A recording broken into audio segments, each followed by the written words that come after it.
नमस्कार दोस्तों, मैं तेजिंदर लसानी आस करता हूं कि आप सभी ठीक ही होंगे।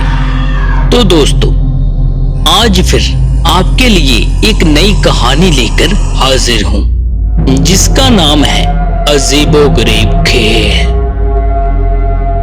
पार्क में लगी एक बेंच पर बैठा रोहन अपने फोन में कुछ देख रहा था। तभी उसकी नजर एक सामने लगे पुराने पेड़ पर पड़ती है।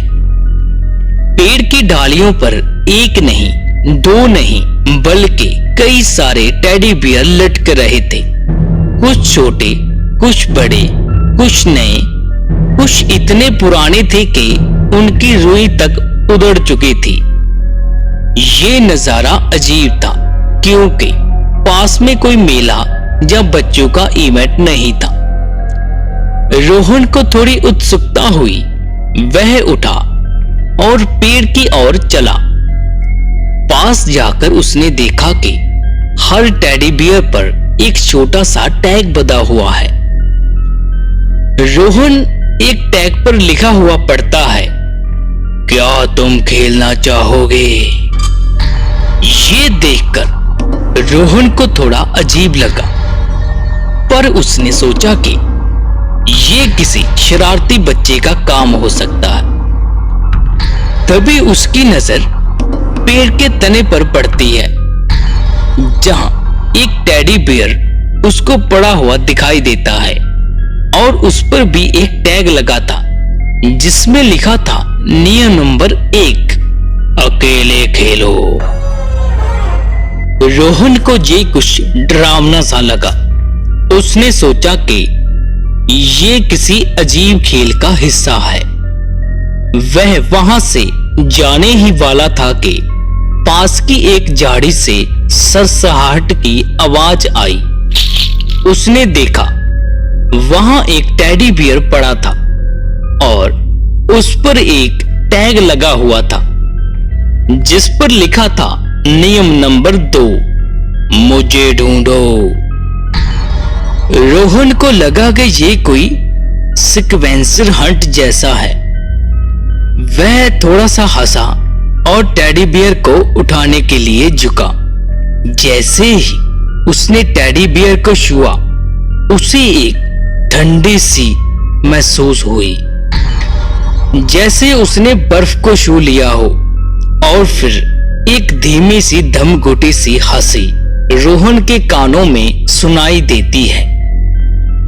ये आवाज इतनी धीमी थी कि रोहन को लगा शायद उसका वहम हो सकता है। उसने सोचा, चलो आगे देखते हैं कि क्या होता है। रोहन ने टेडी बियर उठाया। उस पर एक तीर का निशान बना हुआ था, जो पार्क के अंदर की ओर इशारा कर रहा था। रोहन तीर के निशान का पीछा करते हुए आगे बढ़ा। जैसे जैसे वह आगे बढ़ता गया, उसे और टेडी बियर मिलते गए, जिन पर अजीबोगरीब नियम लिखे थे। थोड़ा सा आगे जाने के बाद रोहन को एक और टेडी बियर मिलता है, जिस पर लिखा था नियम नंबर 3, पलट कर मत देखो। रोहन थोड़ा डर सा गया, मगर उसको ये खेल दिलचस्प लग रहा था। वह और आगे बढ़ा। उसको एक और टेडी बियर मिलता है, जिस पर लिखा था नियम नंबर 4, अपनी आवाज मत निकालो। रोहन के पसीने छूट रहे थे, मगर वो ये खेल छोड़ना नहीं चाहता था।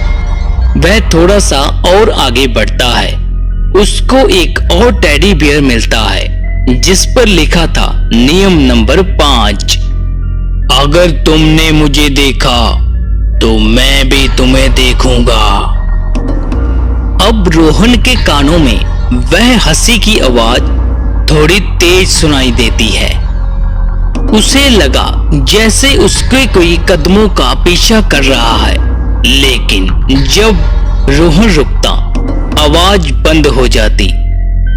उसे पता था कि पलटकर नहीं देखना, मगर कुछ तो था जो उसे पीछे मुड़कर देखने को मजबूर कर रहा था। अचानक रोहन को एक सुनसान झूले के पास एक टेडी बियर दिखाई दिया। उस पर कोई टैग नहीं था, बल्कि वह टेडी बियर झूल रहा था और रोहन के कानों के पास फिर से वह हंसी तेज गति में सुनाई देती है।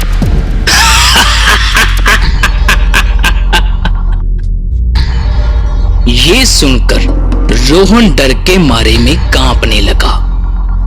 रोहन चिल्लाना चाहता था, मगर जैसा नियम में लिखा था वह नियम तोड़ना नहीं चाहता था और रोहन ने अपने मुंह को बंद किया और अपनी आवाज नहीं निकलने दी। रोहन ने झूला झूलते हुए टेडी बियर को देखा। टेडी बियर की आंखें काली घने खड्डों जैसी थी और उसके चेहरे पर एक डरावनी सी भयानक सी मुस्कान दिखाई दे रही थी। उस टेडी बियर ने धीरे से अपना सर उठाया और रोहन की आंखों में देखा। रोहन को लगा जैसे उसकी सांसें रुक गई हो। उसे अपनी आंखों के सामने सब कुछ खाली होता हुआ महसूस हुआ। रोहन को लगा जैसे कोई उसकी रूह को उसके शरीर से खींच रहा है। उसे याद आया कि नियम नंबर 5, अगर तुमने मुझे देखा तो मैं तुम्हें भी देखूंगा। और उस पल रोहन को अपनी पीठ पर एक ठंडा गीला हाथ महसूस हुआ जो उसे खींच रहा था, सीधे उसे घूरते हुए टेडी बियर की ओर। रोहन के मुंह से कोई आवाज नहीं निकली क्योंकि वह नियम नंबर 4 तोड़ना नहीं चाहता था। लेकिन उसे पता था ये खेल अब खत्म नहीं है और भी कुछ आगे है जो उसके साथ होने वाला है।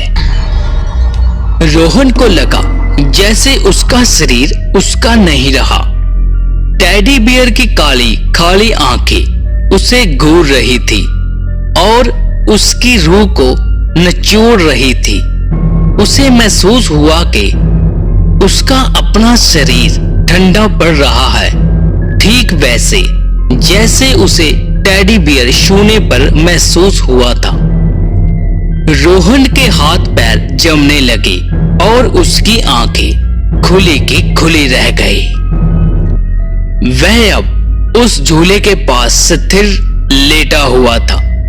उसकी परछाई जमीन पर फैल रही थी। वह अब ना तो बोल सकता था और ना ही हिल सकता था। उस भयानक टेडी बियर ने अपना हाथ बढ़ाया और रोहन के कंधे पर रखा। ये हाथ बर्फ से भी ज्यादा ठंडा था। जैसे ही टेडी बियर का स्पर्श रोहन को महसूस हुआ, जमीन पर रोहन की पड़ी हुई परछाई धीरे धीरे उसके शरीर से अलग हो रही थी। उसकी परछाई तैरती हुई उस टेडी बियर की काली आंखों में समाने लगी। रोहन सिर्फ एक खाली खोल बनकर रह गया था, जैसे एक निर्जीव पुतला होता है। रोहन की आंखें भी उस टेडी बियर की तरह खाली काले गड्ढों में बदल गई। तभी उसी पल वह टेडी बियर जोर से हंसा। ये हंसी दबी हुई नहीं थी, एक भयानक और इतनी तेज के पूरे पार्क में गूंज उठी। ये हंसी सुनकर रोहन के शरीर में कुछ तो था जो दर्द से चीख रहा था, लेकिन रोहन कोई आवाज नहीं निकाल पाया। अब वह टेडी बियर रोहन के शांत शरीर को देख रहा था और उसके चेहरे पर एक संतुष्टि की भयानक मुस्कान थी। टेडी बियर धीरे धीरे झूमने लगा और उसके साथ एक नया शांत पुतला देखकर खुश हो रहा था। टेडी बियर रोहन को देखकर ऐसे खुश हो रहा था जैसे रोहन इस खेल में हार गया हो। अब सुबह होने लगी। पार्क में सूरज की हल्की किरणें फैल रही थी। रोहन का शरीर अब वह शरीर नहीं रहा था, बल्कि वह एक टेडी बियर बन चुका था और उसके गले में भी एक टैग लिखा हुआ था, जिस पर लिखा हुआ था नियम नंबर 6, खेल अभी जारी है। उसी पेड़ पर एक टेडी बियर फिर से हिलने लगा, जिस पर लिखा हुआ था, क्या तुम खेलना चाहोगे? ये खेल आज भी जारी है और हर बार की तरह एक नया खिलाड़ी इसमें फंस जाता है। जो भी इस खेल के नियमों को तोड़ता है, वह रोहन की तरह एक भयानक टेडी बियर बन जाता है।